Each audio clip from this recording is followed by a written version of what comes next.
Hey, you know that feeling when you think you're finally getting the hang of something really important, and then you hear whispers that the rules might change? Yeah, I know exactly what you mean. That's kind of the vibe around a major healthcare program we're digging into today. We're talking about House Republicans and, well, potential changes to Medicaid. Exactly. And Medicaid, well, it's this huge health insurance program Huge, yeah. run by both the federal government and the states jointly. And it's a really critical safety net for so many people. We're talking over 70 million folks. 70 million. Wow. Yeah, people with lower incomes, kids, people with disabilities. It just touches a massive number of lives. Right. And the big picture, it seems, is this push to cut a really significant amount of federal spending. Is it around $1.5 trillion? That's the number being discussed, yeah. Yeah. Trying to balance things out after previous tax changes. Okay, so here's where it gets, well, interesting. A pretty big chunk of those cuts might end up hitting Medicaid, even though we've heard some promises to kind of keep benefits the way they are. There's definitely a tension there. I mean, you hear House leadership saying they are not planning to gut Medicaid. That's the word they used. Right. But then you look at the actual size of the savings they need to find, and it does raise a pretty big question. How do they actually do that without making some pretty serious changes to the program? Absolutely. And this whole thing we're unpacking today, it comes from a recent CBS News report that really lays out this balancing act. Yeah, it does. So let's maybe start with the basics. What is this budget resolution we keep hearing about? Okay, so earlier this month, Congress passed this budget resolution. You can think of it like a financial plan or a roadmap. Gotcha. And within that plan, the House Energy and Commerce Committee, that's the key committee here, they've been given a target. A target. Yeah. Find at least $880 billion in savings over the next 10 years. 880 billion. That is a lot of money. It's a very substantial amount, yes. And it really feels like Medicaid is the program everyone's watching now. Why is it the most likely target? I mean, are there other places they could realistically find that much money in that committee's jurisdiction? Well, this is where the specifics really matter. First off, we're hearing pretty clearly that cuts to Medicare, that's the health insurance for seniors, those are considered off the table. Okay, so Medicare's safe. Right. So if you take Medicare out of the equation and you look at what's left under the authority of the Energy and Commerce Committee, well, the Congressional Budget Office, the CBO. They're the nonpartisan budget folks, right? Exactly. They analyze budget and economic issues. They've looked at this. And their analysis basically suggests that hitting that $880 billion savings goal just isn't really feasible without making changes to Medicaid. Okay, so if Medicare is protected, what else does this committee oversee? What other spending could they even look at? This is actually kind of fascinating. It's just how much bigger Medicaid spending is compared to everything else they handle in that mandatory spending category. How much bigger? Well, the CBO data shows Medicaid accounts for, get this, 93% of all the mandatory spending that isn't Medicare but falls under that committee. 93%. 93. And just to clarify, mandatory spending is stuff Congress has already committed to by law, like Social Security, Medicare, Medicaid. It's harder to change than, say, annual appropriations. Okay, so Medicaid is 93%. What about the other 7%? How much money is that? All the other non-Medicare, non-Medicaid mandatory spending in their patch adds up to only about $581 billion over 10 years. Wait, hold on. So let me get this straight. Even if they somehow manage to completely cut every single other program in that category? Yeah. Which sounds impossible, by the way. They still wouldn't reach the $880 billion target. That's exactly right. It really highlights why Medicaid becomes such a central point of focus when you're trying to find savings on this massive scale. Wow. That really, really puts it into perspective. Okay, so we've heard Republican leaders, like you said, insist they want to protect benefits while still cutting costs. How are they proposing to thread that needle? Well, House Speaker Mike Johnson has spoken about this directly. He's given assurances that the benefits people legally qualify for will be preserved. Okay. He's stressed, these are important safety nets, Republicans support them, and he echoed President Trump's past statements about not hitting Social Security, Medicare, and Medicaid. So if they aren't planning direct cuts to the services people get, where do they actually expect these huge savings to come from? Speaker Johnson has pointed towards what he describes as billions in waste, fraud, and abuse within the Medicaid system. That's one potential area he highlighted. Waste, fraud, and abuse. Okay. And he's also mentioned considering Medicaid work requirements as another potential cost-saving measure. Representative Jody Arrington, who's the chair of the House Budget Committee, even put a number on it. He suggested they could save at least $160 billion just by removing people who aren't actually eligible from the Medicaid rolls. Okay, $160 billion from eligibility checks, maybe some from fraud. That sounds plausible on its own, but does that get them anywhere near $880 billion? Are experts buying that tackling fraud and adding work requirements alone can generate that level of savings? That's precisely where you start hearing some significant skepticism. Joan Alker, she's the executive director over the Georgetown University Center for Children and Families. She's been quite vocal. And what's she saying? She put it pretty bluntly. She said, essentially, there's no way to achieve those savings without cutting health care for millions. And she lists them: seniors in nursing homes, children, parents, veterans, caregivers, people with cancer or disabilities. That's a very stark warning. What's her reasoning behind that strong stance? Well, she makes a couple of key points. First, she emphasizes, look, Medicaid money isn't just cash people get. It actually pays for health care services, doctors, hospitals, nursing homes. Right. Actual care. Actual care. Second, she points out that, hey, there are already systems and processes in place designed to catch and prevent fraud in Medicaid.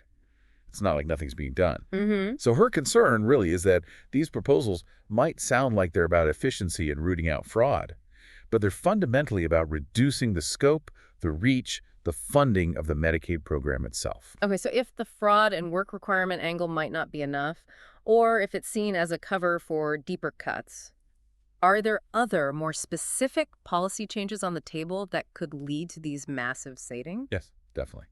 Another major idea being floated involves changing the cost-sharing formula between the federal government and the states. How so? Specifically, the focus is on those states that chose to expand their Medicaid programs under the Affordable Care Act, the ACA. Okay, the expansion states. Right. Now, currently, for the people enrolled through that expansion, the federal government picks up 90% of the cost. The state pays the other 10%. That's a pretty good deal for the states. It is. It's much higher than the match rate for traditional Medicaid populations, which varies by state, but is somewhere between 50% and 83% federal share. So the proposal is what? To lower that 90% match for the expansion group? Exactly. Representative Austin Scott, for instance, has suggested cutting that enhanced federal match for the expansion population back down to the state's regular traditional Medicaid match rate. Okay. And what's the justification for that? Well, his argument is essentially that, quote, nobody would be kicked off Medicaid as long as the governors decided that they wanted to continue to fund the program. Ah, so shifting the financial burden more onto the states. Precisely. The idea is the federal government saves money, and it becomes the state's decision whether or how to make up the difference. What kind of money are we talking about? Does that get them closer to the $880 billion? It gets them a significant chunk of the way there, potentially. An analysis by KFF, that's the Kaiser Family Foundation, estimated that if states had to cover more of those expansion costs, the federal government could save around $626 billion over 10 years. $626 billion. Okay, that's a big number. But what does that actually mean for the states? And more importantly, for the people who rely on that coverage? And that is the massive question, right? Yeah. The potential consequences. That same KFF analysis looked at the flip side. Which is? If states can't afford to pick up those extra costs, and for many, it would be a huge budget hit, and they decide to end their Medicaid expansions, well, then you could see a federal spending decrease of about $1.7 trillion. Whoa. And crucially, potentially, over 20 million low-income adults could lose their health coverage. 20 million people. 20 million. So yes, the federal government saves money in that scenario, but it puts an enormous strain on state budgets. Governors would face some incredibly difficult choices. Like what? Like, do you raise state taxes significantly? Do you cut other vital services, education, infrastructure? Or do you roll back the Medicaid expansion that's covering millions of your residents? There aren't easy answers there. No, it sounds like really tough trade-offs. And it could create huge disparities between states depending on their financial situation and political choices. Absolutely. And it's not just think tanks and advocates raising these concerns. We're actually seeing some pushback from within the House Republican caucus itself. Oh, really? From which members? Yeah, just recently, a group of about a dozen House Republicans sent a letter. These are mostly members from what you might call battleground districts, districts that could swing either way in an election. Okay, so politically sensitive districts. Exactly. And they sent this letter to Speaker Johnson and the chair of the Energy and Commerce Committee. And they were pretty explicit. What did they say? They basically warned against supporting any final budget reconciliation bill that includes, and this is a direct quote, any reduction in Medicaid coverage for vulnerable populations. So they're essentially drawing a line in the sand on this specific issue. It certainly looks that way. Their letter really emphasized this point. Balancing the budget shouldn't come at the expense of people who depend on Medicaid for, their health, their financial stability. That makes sense, especially coming from districts where the impact might be felt very directly. Right. And they also raised another really critical point about the broader fallout. It's not just about the individuals enrolled. What else did they mention? They talk about how cuts to Medicaid could seriously destabilize the healthcare system itself. Hospitals, nursing homes, other safety net providers. How so? They pointed out that many of these facilities, particularly in rural areas or underserved communities, rely very heavily on Medicaid payments. Sometimes it's more than half their total revenue. Over half. Wow. Yeah, so the fear is if you cut that funding stream significantly, some of these essential providers could be forced to close their doors. And that would affect everyone in the community, right? Not just Medicaid patients. Exactly. If your local hospital closes, it impacts everyone, whether you have Medicaid, Medicare, or private insurance. It's a huge community impact. That's a really vital perspective, the kind of ripple effects these decisions could have. Definitely. And things are moving pretty quickly here. The House Energy and Commerce Committee is actually scheduled to start marking up their section of this budget package on May 7th. May 7th, so that's very soon. Decisions are imminent. It seems like it. We're going to see how they try to reconcile these competing pressures very shortly. Okay, so just to kind of wrap our heads around this. Hmm. We've got this major push for federal spending cuts, huge ones. And Medicaid is right in the crosshairs because, frankly, that's where a lot of the money is under this committee's control, especially with Medicare off-limits. Right. At the same time, you have assurances about protecting benefits, tackling waste and fraud, but also these concrete proposals like shifting expansion costs to states that critics say will inevitably lead to coverage losses. That sums it up well. And you have internal concerns from some Republicans worried about the impact on vulnerable people and the healthcare system overall. So the massive multi-billion-dollar question remains.